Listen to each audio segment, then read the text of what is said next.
Hola Horacio, ¿cómo andás? Muy bien, muy honrado de poder conversar con usted, poder estar también en este espacio, y aunque te tiemble la voz, estar también con la gente tan querida de Almería, así que un saludo enorme a mi gran amigo Alex Beglegno, que ha hecho un gran trabajo en este ámbito tan adverso para aquellos que no favorecemos el progresismo y que aquellos que queremos reivindicar ciertos postulados occidentales, así que mis más sinceras felicitaciones a todo el equipo de trabajo. Bueno, muchas gracias. Bueno, o sea, yo te leo, te sigo en las redes sociales y bueno, generalmente me siento muy identificada con las reflexiones que vos compartís y sobre todo siempre escucho cómo das este debate y esta batalla cultural no solo en Argentina, sino también en la región, ¿no? En Latinoamérica. De hecho, creo que alguna que otra vez hasta hemos compartido algún panel. Eh, Así que para nosotros es un placer. Mira, nosotros para contarte, empezamos con este proyecto después de que se comenzara a debatir el aborto acá en Argentina. Decíamos, bueno, si los medios no nos dan lugar, cada vez somos más los jóvenes que queremos expresarnos, que queremos estudiar estos temas y también queremos que otras personas estén informadas, ¿no? Poner en conocimiento a los demás porque sabíamos que los medios mentían mucho, que la mayoría de los influencers y las actrices argentinas pagadas, incluso financiadas en esa campaña, también estaban haciendo una publicidad tremenda para que se legalizara el descarte selectivo de personas acá en Argentina. Y bueno, y finalmente, después del 2018, empezamos junto con los chicos de Buena Data, que están ahora del otro lado, que siempre son los que nos ayudan. Alejandro creo que es el que te habló incluso. Así Empezamos es. a soñar esto bueno, de poder hacerlo, ¿no? Es nuestro pequeño aporte, siempre se puede hacer muchísimo más y de hecho creo que todo el tiempo tenemos que estar viendo cómo podemos hacer más cosas, pero bueno, desde que comenzamos en el 2019 hasta esta parte, eh, siempre hemos tratado los temas de coyuntura y le hemos dado especial voz a los temas que sabemos que en los grandes medios se terminan silenciando. Por supuesto que como nos unía la lucha en la defensa de la vida, el aborto siempre ha estado en nuestra agenda y lo va a estar. Y bueno, te decía que en la introducción yo hablaba que pensaba en vos y pensaba en, bueno, tener la posibilidad de hacerte preguntas o entrevistarte, porque, bueno, recientemente en estos días, en la provincia de San Juan, ha trascendido en los medios de comunicación que un hombre estaba reclamando que su hijo no pierda el derecho a nacer, su hijo por nacer. Un hombre que estaba en pareja con una joven, con una mujer, y que se habían separado y que la mujer lo había notificado de que estaba embarazada, pero que quería abortar a ese hijo. Y bueno, empezó un conflicto judicial en el medio, en donde incluso en el día de hoy ha trascendido que finalmente se había practicado ese aborto, pero hemos estado corroborando con referentes de esa provincia y hablamos incluso con referentes que estuvieron en contacto con la obra social en donde se había solicitado esta práctica. Y evidentemente es toda una presión también de los medios para que finalmente termine pasando eso, porque este es un embarazo de 12 semanas y sabemos que hasta la semana 14 nuestra ley no ampara y al contrario silencia a los hombres, y de eso vamos a hablar. Eh, y que luego de 2 semanas incurriría en una ilegalidad, queriendo avanzar con la práctica abortiva. E incurriendo en esa ilegalidad, seguramente encontraría alguna de las causales, porque echa la ley, echa la trampa, en la que seguramente este caso terminará siendo similar a algunos otros que vimos de otros países, por ejemplo, a principios del año pasado, el caso de Juanse en Colombia, un niño de 7 meses y medio de gestación al que, a pesar del pedido desesperado también de su papá, y que recurrió a la justicia y que pidió ayuda y que ha hecho público este caso, no ha podido contra una justicia que termina adoptando, ¿no? El descarte egoísta, cuando incluso uno de los progenitores dice, yo me quiero hacer cargo, quiero que mi hijo nazca y tengo el derecho a que mi hijo nazca también. Eh, Así que bueno, introducido esto, te empiezo a hacer preguntas, ¿no? Sobre este tema, que me interesa mucho saber qué pensás. Bueno, primero, bueno, ¿qué pensás que termine sucediendo? Si crees que va a haber nuevos o más casos en donde padres tengan que exigir a los gritos que sus madres, que las mujeres no aborten a sus hijos. ¿Y qué pensás que cuál ha sido el lugar que han tenido los hombres en el debate del aborto acá en Argentina, ¿no? Y también en Latinoamérica? Bien, es compleja la pregunta y te agradezco enormemente la posibilidad de poder algunas breves ideas. Estamos todos aprendiendo, así que con todo gusto estoy siempre abierto a las críticas, sugerencias, porque qué aburrido sería saber todo, qué lindo poder aprender constantemente. Vamos por parte, porque preguntas complejas requieren de repente diseccionar un poco cada postulado, y es muy bueno el tópico para ingresar al tema. Particularmente al primer apartado, ¿va a haber más casos como este? Uno podría decirse, técnicamente sí habría más casos, técnicamente sí habría casos fácticos, hombres que de repente quieran ver a su hijo caminar de la mano y por alguna aleatoriedad de la vida de repente ya no puedan. Fácticamente, jurídicamente creo que no. Porque lo que se hace en estos casos mediáticos, y yo creo que ustedes lo saben más que cualquier otro, porque está en el ambiente, está formada en este ambiente, lo que se hace es sentarse precedentes, no solo a nivel judicial, digamos, dentro que queda por fuera del mundo de los legos, porque de repente piensen en el trabajador promedio, un almacenero, un taxista, no tiene conciencia de lo que está pasando en la Corte Suprema, cuál fue el último fallo de la Corte Suprema, que sí lo sabe un abogado litigante que está constantemente actualizándose. Pero sí se siente un antecedente, ya no solo judicialmente, si eventualmente esto prospera, sino que se siente un antecedente mediáticamente. Entonces las personas a veces creen que el mundo jurídico equivale al mundo mediático. Lo dice alguien que ha trabajado mucho tiempo en una fundación contra el abuso sexual infantil, donde la gente que ve series piensan que luego el mundo funciona, el mundo jurídico funciona igual que la televisión, en cuanto a que se puede levantar una denuncia o que se pueden presentar pruebas en forma espontánea. O sea, en ese sentido yo creo que es complejo este tema, porque se siente un antecedente mediático, se siente un antecedente mediático. Ahora bien, yo no me voy a aventurar en cómo va a ser la última resolución, porque aún si se volviese abstracta la causa, es cierto que aún volviéndose abstracta, suponiendo el peor escenario posible, en el peor escenario posible que se decidiese practicar un aborto inducido, aún en ese escenario podría ser que en virtud de la complejidad y el interés público que presenta este fallo, aún así, si se elevase a través de todas las instancias y llegase finalmente a la Corte decidiese tomar el caso, aún siendo abstracto, por el interés público que representa, para ya sentar un precedente de aquí de cara al futuro. Es mi visión en base a lo poco que he podido estudiar respecto a este tema. Ahora bien, hay una segunda parte de la pregunta. ¿Qué rol juega el hombre? Y yo creo que la pregunta es compleja porque uno tiene que tomar en cuenta el contexto en el que se realiza esta pregunta. Y esta pregunta se está realizando en plena era de la posmodernidad.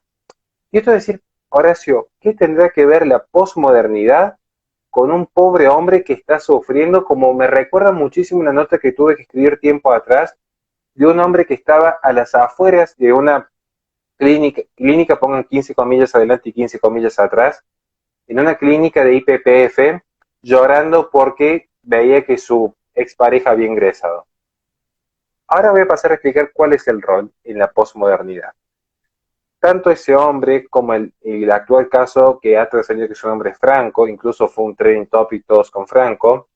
De hecho, en una entrevista Franco dice que justamente la separación se da porque estaban bien consolidados como pareja, pero al surgir este embarazo es que ella mostró su intención de terminarlo y él mostró su intención de llevar adelante el embarazo. Y eso fue lo que desencadenó el quiebre de la relación.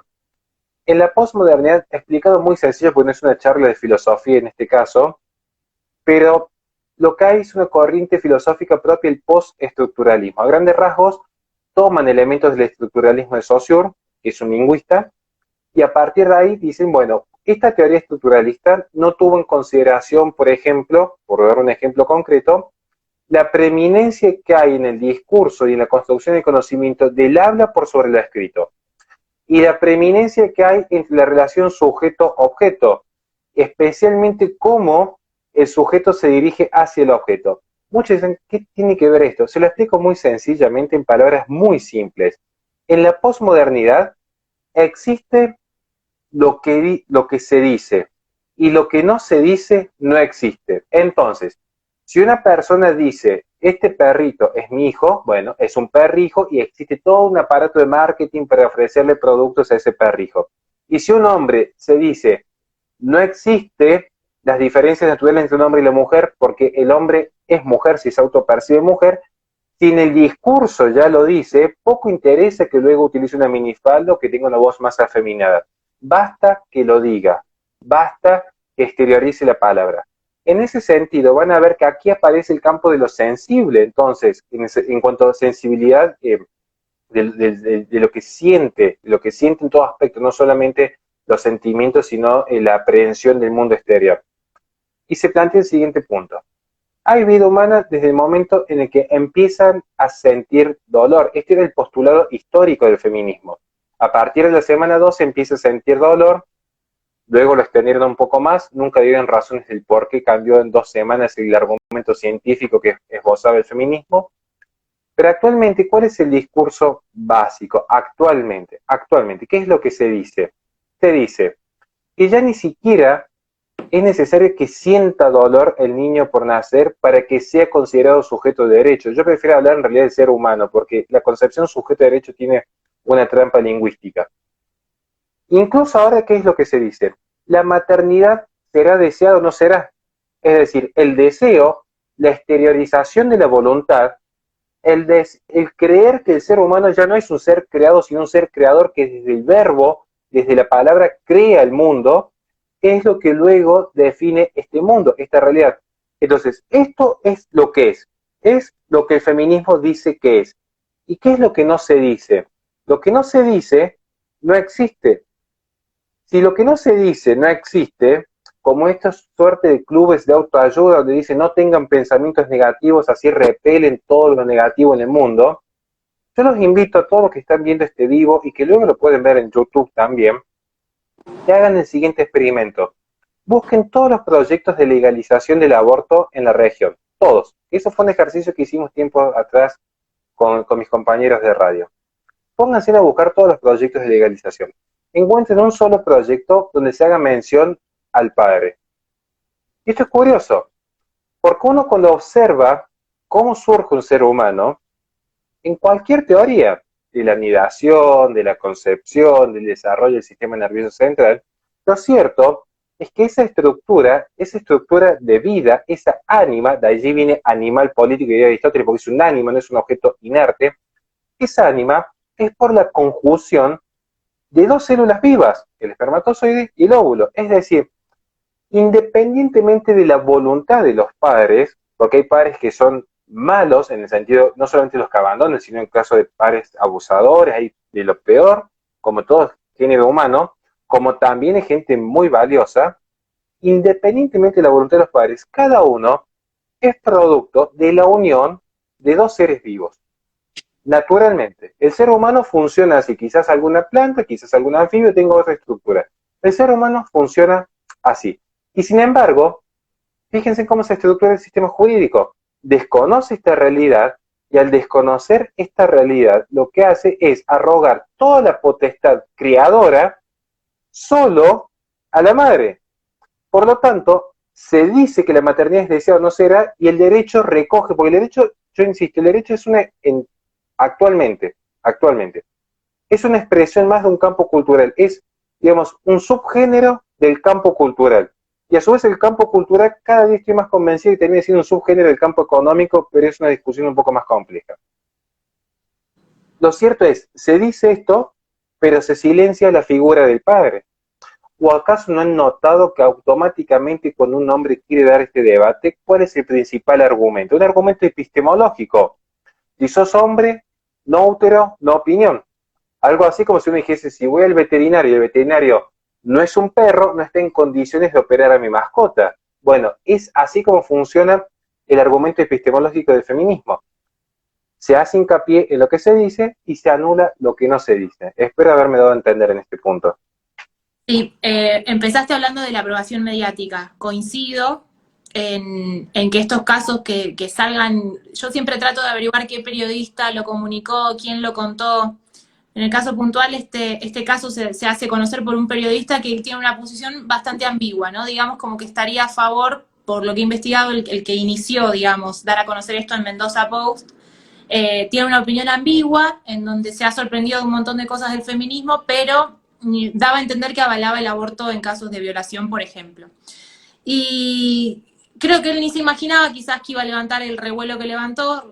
Evidentemente, muy rápidamente la agenda recoge el guante y este caso ya está publicado en medios más grandes como por ejemplo La Nación, creo que ha salido en Clarín, en Diario Perfil, ya lo levantaron los medios como un posible caso. Y me llama la atención porque al mismo tiempo que sale a la luz este caso, es como que quita en escena lo que sucedió la semana pasada, la semana anterior, que lo comentamos en este programa, que es que nos encontramos que se hizo pública, al menos, una muerte en el marco de la legalidad del aborto. Una mujer, María del Valle, una joven de 24 años que tenía muchísimos recursos, de hecho era una militante política del aborto que pertenecía a la Unión Cívica Radical en La Paz, había acudido a un hospital para realizarse el aborto, le habían dado misoprostol, esto fue un jueves a un domingo, casos que ya conocemos que suceden, digamos, en la realidad. Evidentemente algo salió mal, no fue tan seguro como le habían dicho los médicos, ni como ella seguramente estaba convencida cuando fue y accedió a esta práctica.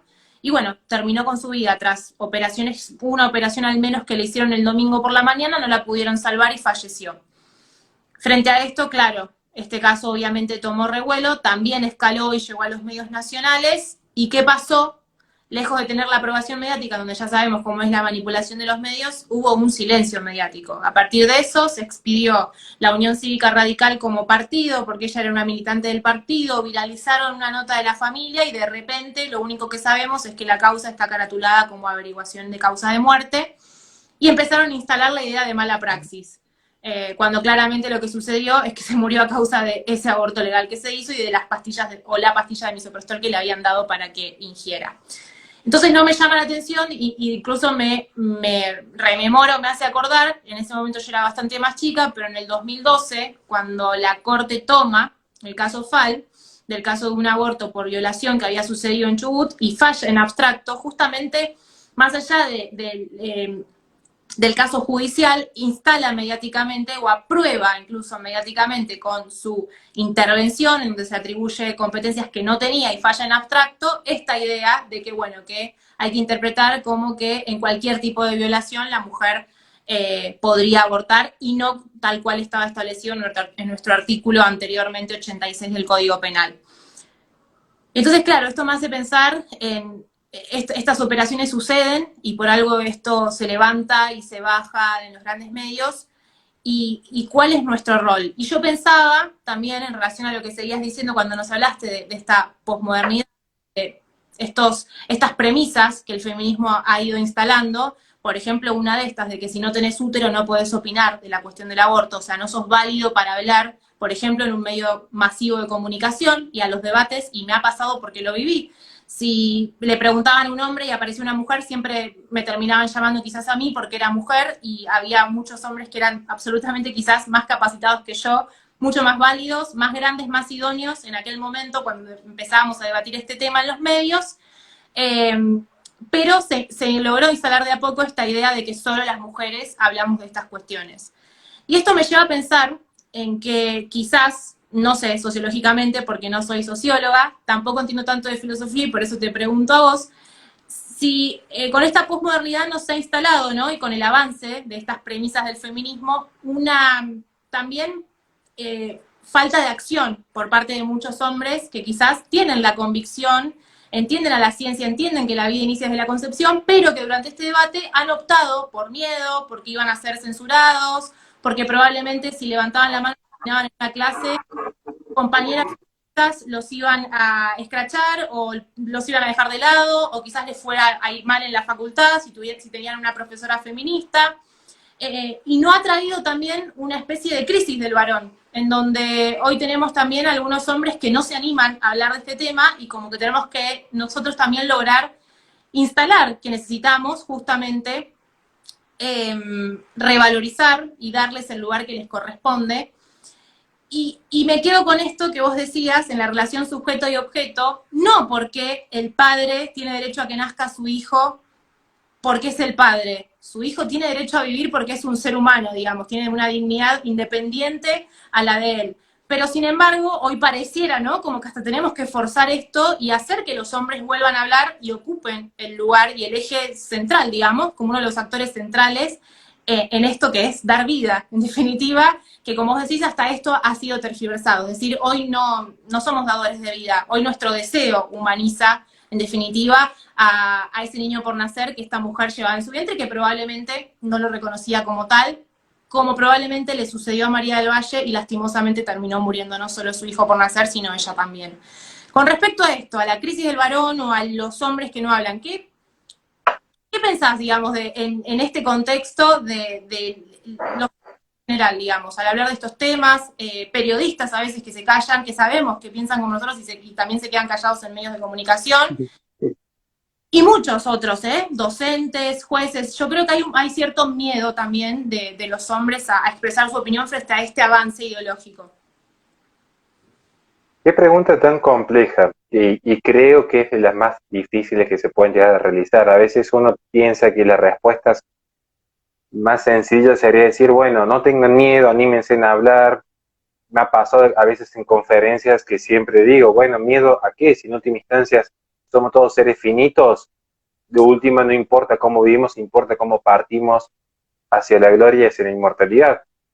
Pero creo que me gustaría usar este espacio para dejar, digamos, al menos tres ideas un poco claras, ser un poco benigno quizás ser un poco más benigno y no estar tan incisivo con aquellos que han tenido miedo.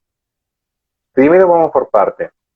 Lo que sucedió recientemente, un caso lamentable, y sí tocar el tema del miedo, que creo que es el tema central, que es coyuntural no solo a la cuestión pro vida, sino a todas las políticas propias de una cultura del descarte incluso, que van más allá solamente de oponerse al aborto inducido. Vamos por parte. Primera reflexión rápido. Lo que sucedió con este caso lamentable, muy lamentable, de esta militante radical, al menos a mí me recordó bastante al caso de Kayla Jones. Digamos, acá se dividió en Argentina, porque en el caso de Kayla Jones, quienes fueron artífice de su muerte, fueron condecoradas luego por el espectro feminista. Y sin embargo, cuando un médico cumplió con su labor tan loable de salvar las dos vidas, fue condenado. Entonces yo creo que en algún momento hay que empezar a repasar cómo es la estructura judicial de este país, que parece que tiene una suerte de esquizofrenia artificial, claramente. Y también quisiera hacer una reflexión, porque sé que hay mucha gente pro vida viéndonos, y yo agradezco enormemente este espacio, para hacer una opinión un poco impopular. Días atrás nos tocó cronicar en la radio el lamentable suceso reciente de esta militante radical que falleció claramente por este aborto inducido, donde uno trataba de decir, bueno, se perdieron, esto es un título de reflexión, se perdieron dos vidas. O sea, en cada aborto inducido se pierde una vida naturalmente, a veces se pierden dos. Y uno tratando de llamar una reflexión, y vi los comentarios en la Fundación Libre cuando subimos el video, y es decir, esta misma gente que tenía hace 2 días atrás el pañuelo de Salvemos las dos vidas, festejando, incluso diciendo justicia divina. A ver, yo no soy teólogo, pero dudo mucho que Dios festeje la idea de que un alma se haya condenado, aún apelando a un criterio teológico. O sea, eso creo que quizás la prudencia tendría que a veces que bajar un poco los decibeles en esta lucha. Vamos al tema muy puntual del miedo. ¿Por qué los hombres no hablan? Yo diría que en realidad, a mi criterio, es un problema compartido hombres y mujeres. Creo que es compartido. Voy a explicar por qué. No es una cuestión exclusiva de responsabilidad de que el hombre debería bregar por la paternidad. Porque en otro tiempo hubiésemos dicho que así es, el hombre debería mostrarse firme en esta gesta que lo afecta tanto como a la mujer, porque son las futuras generaciones, producto de la unión entre el hombre y la mujer, las que se están viendo vulneradas. Sin embargo, ¿qué sucede? Sucede que se ha creado una suerte de tormenta perfecta, se ha creado una suerte de colisión entre dos grandes ideas. En primer lugar, hay una idea específica del ser humano atomizado, por un lado. Y por otro lado, hay una idea propia de la desnaturalización del ser humano. Entonces, vamos por partes. Vamos a empezar por esta idea de la desnaturalización del ser humano, que luego explica lo que es esa atomización. Muchos recuerdan el debate 2020, muchos lo recuerdan así. Si uno se fija en el trayecto histórico del devenir de la familia, hay muchos tipos de organización familiar en la historia de la humanidad, muchos tipos de organización familiar. La más eficiente, sociológicamente hablando, ha sido siempre el matrimonio exogámico, monogámico y duradero, propio de Occidente. Luego estarán quienes los vean como un sacramento y están en su derecho en base a su credo. Pero esto lo estoy planteando en el posición de Claude Lévi-Strauss, agnóstico, por cierto. Incluso ya Aristóteles definía al establecer que si la familia es la célula básica de la sociedad, esto explica incluso cómo es el sistema jurídico y cómo es el sistema cultural de la sociedad. Digan que no es lo mismo el rol de la mujer en una sociedad occidental, donde la mujer es corazón del hogar, como luego eso se tradujo que en las abadías, donde la mujer era abadesa, se constituye toda una ciudad a su alrededor, como es diferente quizás en un sistema poligámico, como en Medio Oriente, donde la mujer es un elemento más constitutivo de una casa, ya no de un hogar. Entonces, los derechos que tiene la mujer es simplemente un rejunte más de ciertas prerrogativas a disposición de quien realmente ostenta el centro de la sociedad. Digo esto porque cuando se ve el debate se ve incluso, espero que no se tome como una suerte de crítica, sino como entender el funcionamiento de la sociedad actual. Feministas, digamos, no feministas, sino militantes verdes o diputadas verdes y diputadas celestes. Y todos argumentaban, partían así. Yo soy mujer, yo soy libre, yo dispongo de libertad en este mundo, por lo tanto, X o Y. Y entonces uno dice, bueno, ¿en qué momento hubo un discurso que dijese, mire, la mujer en realidad, Te ¿sí? interrumpo para decir que esto está explayado en tu último posteo, de hecho. Además, y mañana voy a ser un poquito más crítico con la derecha que viene mañana. Pero en ese sentido, si uno se fija, van a ver que siempre está esta idea de, bueno, la emancipación. ¿Cuál es el problema? Cuando la persona se emancipó por completo, se desnaturalizó también su raíz. Cuando la persona se desnaturaliza, es un tronco ya sin raíz, por lo tanto no tiene frutos. La mujer emancipada, la mujer cuando se emancipa, al perder su raíz, su contacto con la realidad, lo que la estriba en su identidad, esa identidad que es como el árbol con sus raíces, que lo dota de vida, es el devenir, es su pasado, que no es determinante, pero sí condicionante. Ya un árbol sin raíces no puede generar frutos. Entonces las políticas antinatalistas caen por su propio peso. La imposición de políticas antinatalistas caen por su propio peso. Y el hombre no ha sido ajeno, porque el hombre y la mujer, por igual, no es ni más ni menos ni culpa de unos ni culpa de otros, no fue una gran conspiración, como tampoco ha sido simplemente el ardid de dos o tres mentes maquiavélicas, simplemente fue un orden que se dio en la sociedad que algunos utilizaron en su favor. Eso es una discusión aparte, pero fue un orden que se dio propio en Occidente y ya se vino arrastrando con todos los beneficios que también implicó la revolución industrial, de que se priorizó la atomización. Vean el caso que siempre doy el ejemplo más, que a mí me encanta este ejemplo, del hombre herbívoro en Japón. El hombre herbívoro en Japón no es que se desentendió de la paternidad por el miedo a las denuncias feministas. Muchos, por no decir la inmensa mayoría de los casos, fue simplemente porque querían crecer laboralmente, ser libres, ser un ciudadano del mundo, viajar, consumir, producir, tributar, viajar, consumir, producir, tributar. Ese es el ciclo eterno. Hoy, de hecho, es más común, y fíjense si no, vamos a dar un ejemplo que incluso nos puede tocar de cerca. ¿Cuántos militantes pro vida, hombres o mujeres, han ido a dar una batalla pro vida? Yo conozco a algunos muy grandes militantes, pero dicen, bueno, yo tengo 8 hijos, soy un empleado de comercio y hago patria teniendo una patria chica. No tantos, no tantos. Pienso en algunos casos, como podría ser José Antonio Caz, que es... Pero digo esto porque es un problema ya propio de la sociedad. Ese desentendimiento, esa idea del descarte, esa cultura del descarte, es propio de la sociedad de consumo. Porque si ustedes se fijan, vamos a tomar un ejemplo concreto para cerrar esta parte. Problema de conexión. Bueno, cierro rapidísimo.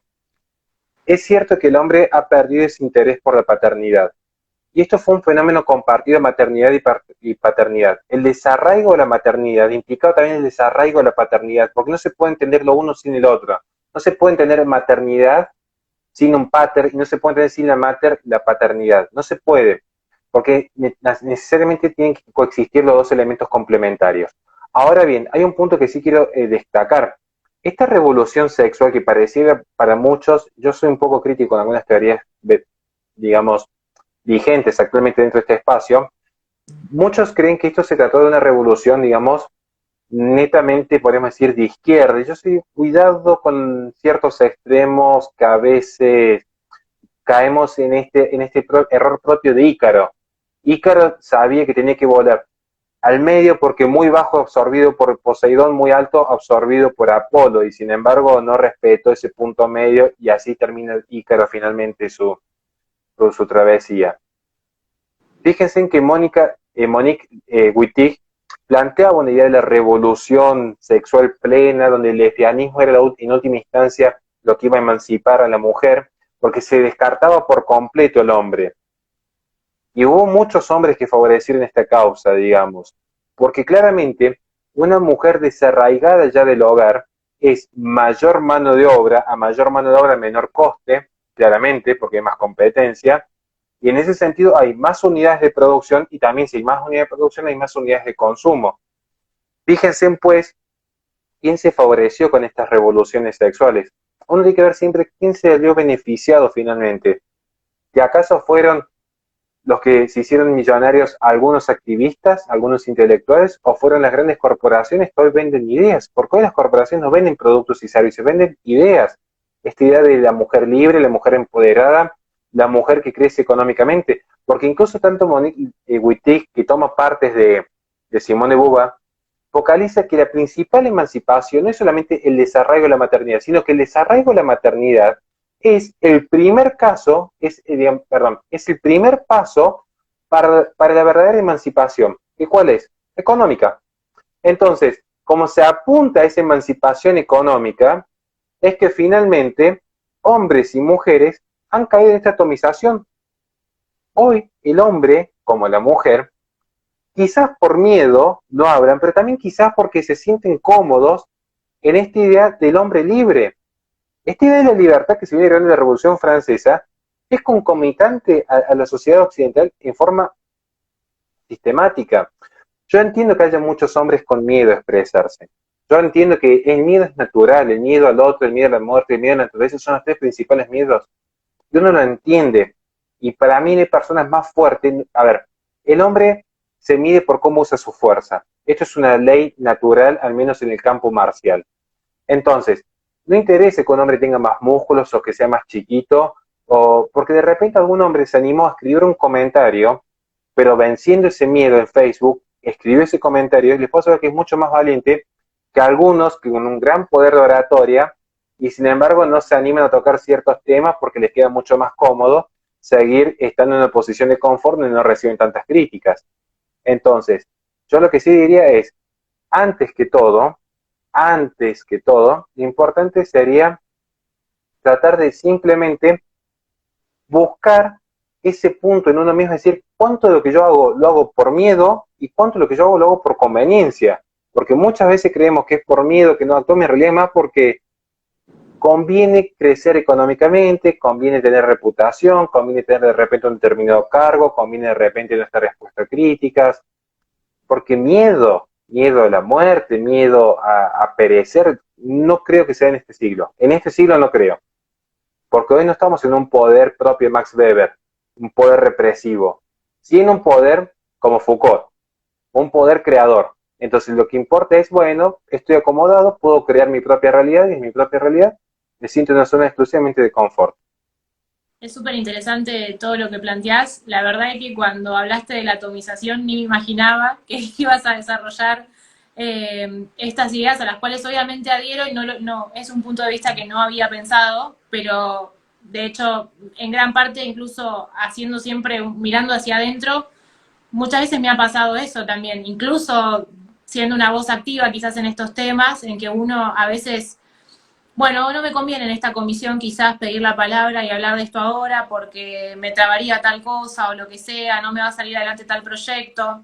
Digo, me pasa a mí en mi trabajo, creo que en gran parte la cultura del descarte, esta sociedad de consumo, esta conveniencia y esta esfera de esta propia realidad, que intentamos construir incluso queriendo defender la verdad, en el fondo, es lo que nos debe interpelar también, en definitiva, ser mejores nosotros.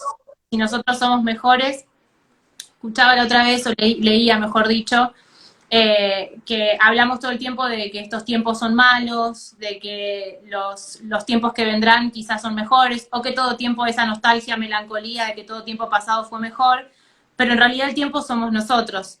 Y entonces las cosas que queremos cambiar dependen pura y exclusivamente de lo que nosotros hagamos, y está intrínsecamente en cada conciencia, en cada una de nuestras almas, ver cuál es el papel, hombres y mujeres, que queremos ocupar en estas grandes luchas que son culturales, como siempre hablas vos de esta batalla cultural. Y bueno, para no robarte mucho más tiempo, porque la verdad es que sé que ahora tenés otro vivo y que accediste muy amablemente a poder charlar un ratito con nosotros, sí te dejo abierta la invitación para que te podamos llamar desde el piso de la radio, que seguramente vamos a tener mejor conexión, y ahora nuestro amigo Alex está en Córdoba, pero está muy detrás de todo eso, y lo estamos exprimiendo acá en la ciudad. Y bueno, y agradecerte enormemente por tu claridad expositiva, por tu paciencia también para todo el tiempo, y la vocación, digamos, que manifestás, y pasión, ahí lo veía en los comentarios, para expresar ideas absolutamente necesarias, que sean escuchadas en estos tiempos, y más por nosotros muchas veces, incluso también haciendo este llamado a la autocrítica, o al mea culpa, o también ver qué estamos haciendo nosotros y no qué están haciendo del otro lado. Eh, y entender, digamos, este debate, un debate social, como un debate en donde justamente si hay algo que no va a comodidad, que comodidad no vamos a tener nunca. Nuestro programa se llama así, ¿no? Decir la verdad aunque te tiemble la voz, porque sabemos que todo el tiempo, digamos, aunque seamos buenos oradores, aunque hayamos estudiado el tema, es natural, digamos, sentir esos miedos, y sobre todo cuando uno es joven, ¿no? También en donde algunas cosas todavía no están tan resueltas, o hasta podas neuronales todavía no terminás. En mi caso yo ya estoy cerca de los 30, así que ya estoy bastante más vieja para hacerme cargo y asumir otras realidades, como por ejemplo la realidad familiar también que planteabas, de muchos que somos parte, o que nos sentimos parte, ¿no?, de este gran movimiento pro vida. Pero bueno, creo que tenemos mucho para hacer, no solo en la comunicación, no solo en el hablar, en animarnos, sino justamente en esa pequeña patria que tenemos que empezar a construir en nuestros hogares. Así que bueno, agradecerte por haber estado con nosotros. Muchísimas gracias. Quisiera abusar simplemente 3 minutos con un último mensaje, porque si bien hemos hablado muchas veces de filosofía y parece que somos muy abstractos, hay un tema que me interesa. Eh, hay Yo esto lo tomé de Juan Pablo II, y no es que quiera hablar de catolicismo ni de religión, simplemente creo que a cada santo su vela, digamos, cuando una persona dice una gran verdad, creo que hay que saberla escuchar, digamos. De hecho, yo he tomado muchos postulados incluso de Sigmund Bauman, que es socialista, si vamos al caso. Juan Pablo II supo decir que hasta en el comunismo hay semillas de verdad. ¿Esto qué quiere decir? Uno, por entender al otro, no cede en los propios principios, al contrario, ampliadamente. Y como diría Santo Tomás de Aquino, todo buen alumno es siempre y en todo lugar humilde, entonces está dispuesto a aprender de todos. ¿Por qué digo esto? Porque hay ciertas cuestiones de algunas pensadores feministas que son muy ciertas. Hay algunas cuestiones que son muy ciertas. Miren, yo he conocido muchos hombres que de repente tienen invertidos los roles. Puertas hacia afuera, sumisos como pocos. Puertas hacia adentro, violentos, no escuchan a la mujer, no se sientan a compartir tiempo con sus hijos. Entonces, una persona que realmente sufre, un hombre que realmente sufre, que llora, no es menos hombre por admitir su debilidad. Y les puedo asegurar por qué digo esto. Esto lo voy a hablar ya desde la propia experiencia, ya no desde los libros, la teoría o la academia. El hijo, hay algunas, es más, quizás pronto hago una pequeña conferencia sobre esto, sobre lo que no te contaron de la paternidad. Yo les voy a contar una sola cosa respecto a tener un hijo. Para la experiencia de la paternidad, el hijo va a ser siempre la mayor debilidad, pero va a ser al mismo tiempo la mayor fortaleza. Y esto es importante que lo sepan absolutamente todos los que se embarquen en este camino. No teman dar la vida por el hijo. Porque yo realmente me pongo en el lugar de ese padre que está batallando y yo le preguntaría a cualquier padre, porque he tenido la oportunidad de hablarlo, si acaso se supera la muerte de un hijo. Porque acá a veces hablamos de el derecho, lo que dijo un juez, lo que dijo un filósofo, lo que dijo un influencer. Hay una vida de por medio. Y la gente se está tironeando esa vida como dijeron, me pertenece a mí, no, me pertenece a mí, no, mi libertad, mi vida. Es curioso cómo las feministas hablan de no hay derecho absoluto cuando se refiere a la vida, pero la libertad de la mujer sí es un absoluto. Es curioso cómo a veces los padres dicen, bueno, este es mi derecho, hasta acá llegue el Estado, hasta acá empiezo yo, y dice, bueno, pero ¿qué pasa con el niño? Por eso ese problema de hablar de sujeto de derecho es una sujeción a un cuerpo jurídico creado por el dogma de la democracia que no ponen en vista que hay una esencia independientemente de la voluntad de terceros, donde la función principal de los padres es justamente la protección de la prole. ¿Cuán cínico es este sistema que se protege más la propiedad que la vida? Ni siquiera estoy hablando de la libertad o la dignidad, que ya pueden ser incluso conceptos metafísicos.